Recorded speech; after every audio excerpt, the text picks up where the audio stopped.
Si vous pensiez connaître les monstres de poche, l'envers du décor risque de vous surprendre. Derrière chaque créature se cachent des inspirations, une histoire, des controverses. Certains racontent que sous les strates d'un imaginaire édulcoré se tapissent des secrets indicibles. Il est temps de partir sur les traces effacées par le Pokédex. Tournons les pages du livre des monstres et oublions-nous au verso.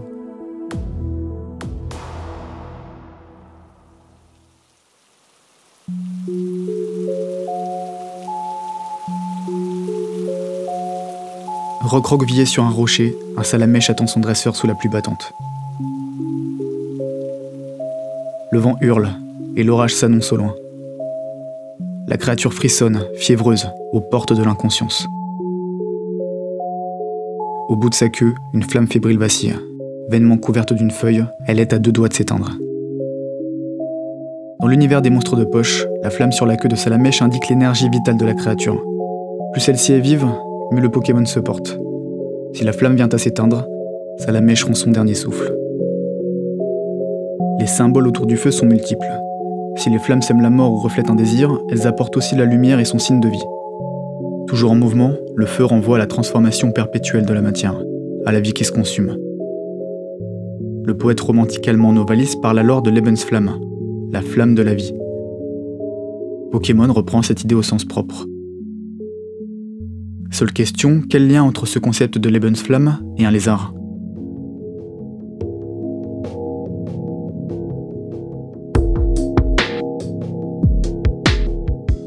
Le nom original du Pokémon, Hitokage, renvoie à un double jeu de mots. I traduit le feu, Tokage signifie lézard. Mais si on découpe le mot autrement, Hito signifie humain et Kage, ombre.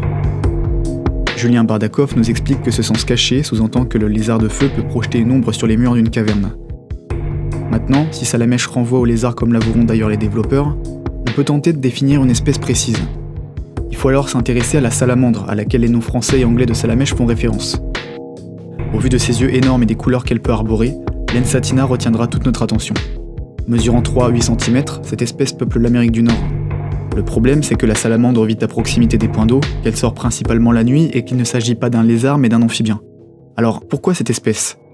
D'abord parce qu'il est commun de prendre les salamandres pour des lézards, et surtout parce que la salamandre fut associée au feu pendant des siècles.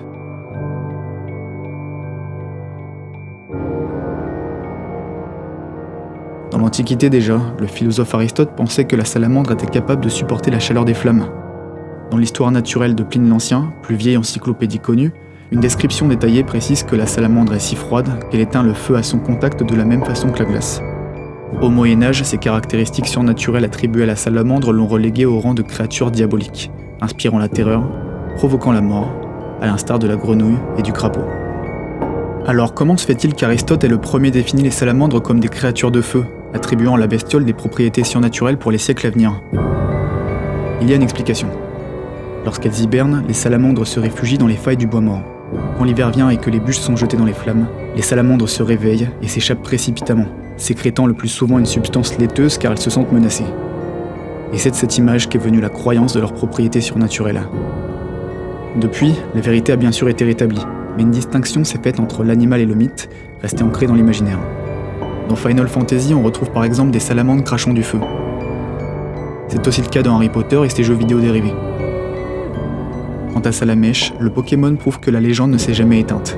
Et si le Pokédex indique que la flamme au bout de sa queue est essentielle à sa survie, c'est peut-être une allusion à la dépendance au feu de la salamandre dans certaines versions du mythe.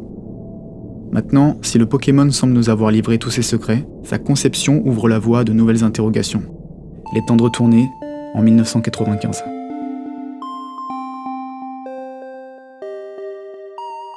C'est cette année-là que Salamèche, Reptincelle et Dracofeu ont vu le jour, vers la toute fin du développement de Pocket Monsters, comptant parmi les dernières créatures de l'index interne. Les 3 lézards de feu ont été conçus en même temps que Carapuce, Carabaf et son évolution, alors que le cas du starter plant avait déjà été traité auparavant. Pour créer Salamèche et Reptincelle, Atsuko Nishida s'est appuyé sur Dracofeu, premier de la lignée à être conçu. J'ai créé Bulbizarre, Salamèche et Carapuce en me basant sur leur forme finale. Je voulais que les gens soient surpris de voir Salamèche évoluer en Dracofeu. J'ai donc conçu Salamèche de sorte que personne ne puisse se douter que ce Pokémon mignon finisse par devenir une créature telle que Dracofeu. On notera que dans ses premières représentations, que ce soit en pixel art comme en version aquarellée, Salamèche possède une pointe dans le dos, laissant déjà présager sa forme finale. Enlevée dans l'animé puis dans les jeux à la sortie de Pokémon Or et Argent, la pointe abandonnée devient une corne au sommet du crâne de Reptincelle. Cet attribut laisse penser que les développeurs auraient probablement pu s'inspirer de la dinosaure mania des années 90 causée par le succès de Jurassic Park.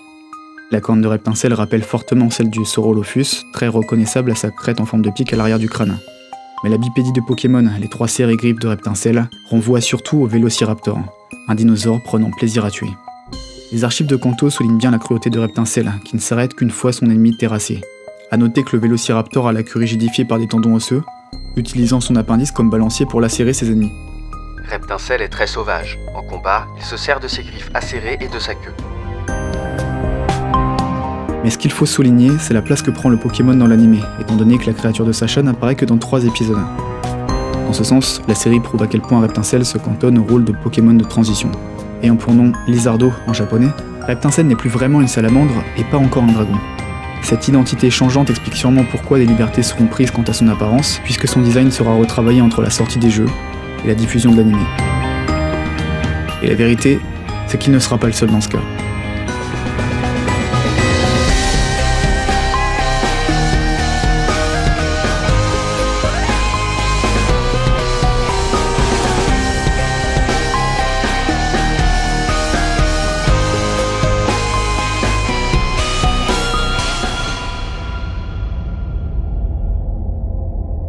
A première vue, l'origine de Dracofeu laisse peu de place au doute.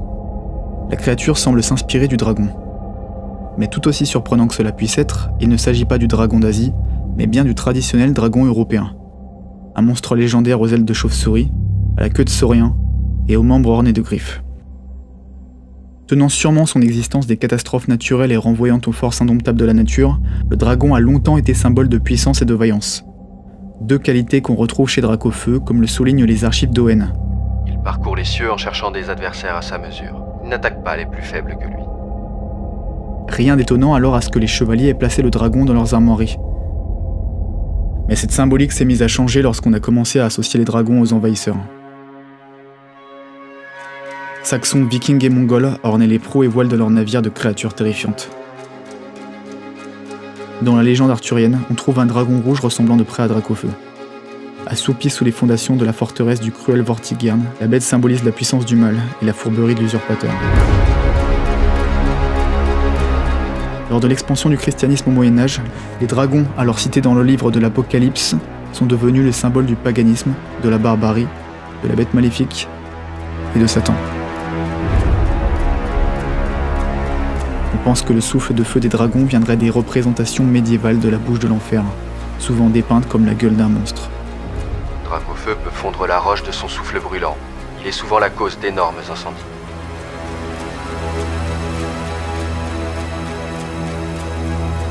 Seule et unique question, pourquoi dans ce cas, Dracofeu n'est pas de type dragon?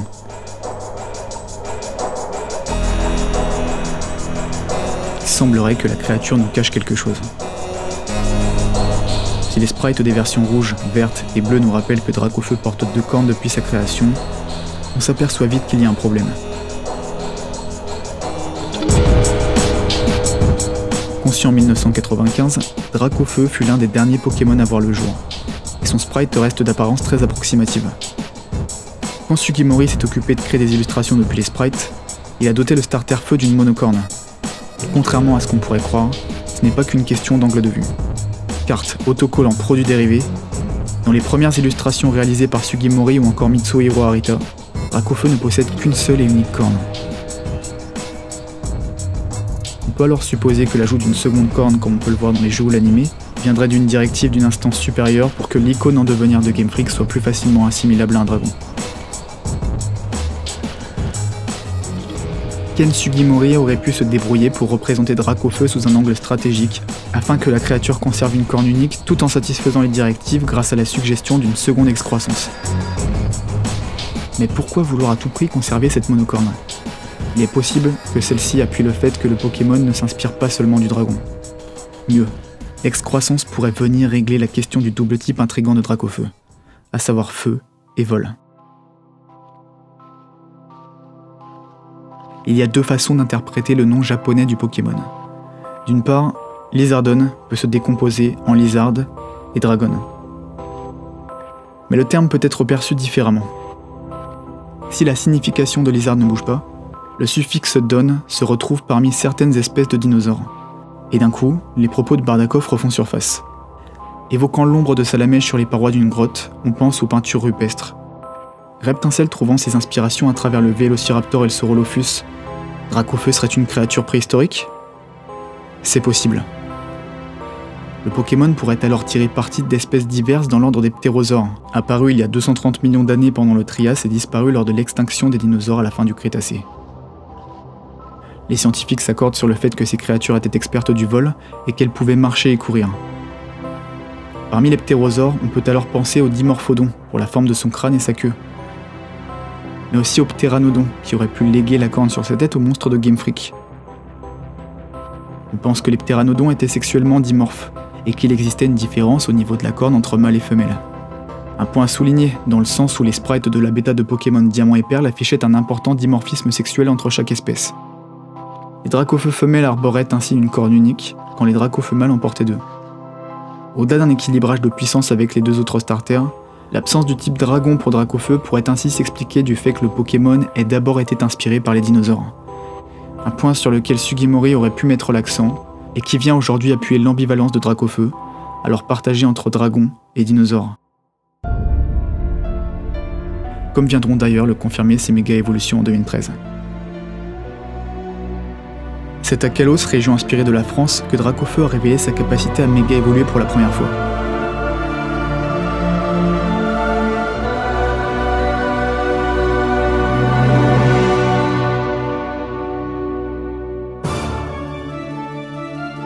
En soi, rien n'a été laissé au hasard. Il existe en Franche-Comté jusqu'en Suisse une légende bien connue des habitants, le mythe de la vouivre.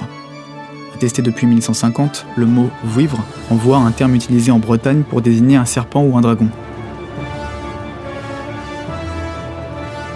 La vouivre est décrite comme une créature fantastique gardant bien souvent un trésor, possédant un corps de serpent, des ailes de chauve-souris, jetant une lumière si vive que le monstre paraît en feu. Comme le dragon, la vouivre pourrait trouver ses racines à travers la découverte d'ossements de dinosaures, même si cette origine est débattue. Au vu de sa corne proéminente et de ses ailes abîmées soulignant l'ancienneté de la créature, Méga Dracofeu Y garde le type feu-vol et vient attiser l'aspect préhistorique de Dracofeu.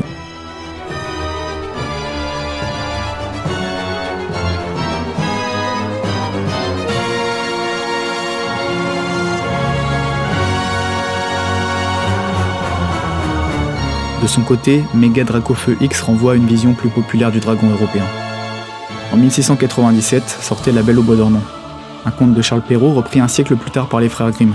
À la fin des années 50, une célèbre société américaine s'occupa d'adapter le conte en film d'animation. La Belle au bois dormant de Disney met alors en scène l'une des figures les plus charismatiques de la franchise. Maléfique. Une sorcière aux pouvoirs infernaux, ayant la capacité de se transformer en un dragon gigantesque et terrifiant. Au-delà du fait que cette créature soit une représentation populaire du dragon européen et qu'elle symbolise le mal, on note que ses couleurs noir, violet et vert correspondent avec celles de la version chromatique de Dracofeu, apparue lors de la 2e génération. On pourrait penser que cette association semble forcée, mais ce n'est pas le cas. Dracofeu Shiny apparaît dès 2001 sur une illustration officielle, et l'accent sera mis sur le dragon noir dans le jeu de cartes à de nombreuses reprises. Comme si cette forme était un clin d'œil appuyé au dragon maléfique. Lorsqu'il atteint son stade ultime, Méga Dracofeu X confirme l'influence du dragon populaire de La Belle au bois dormant, alors drapé d'une robe noire, soufflant d'infernales flammes fluorescentes.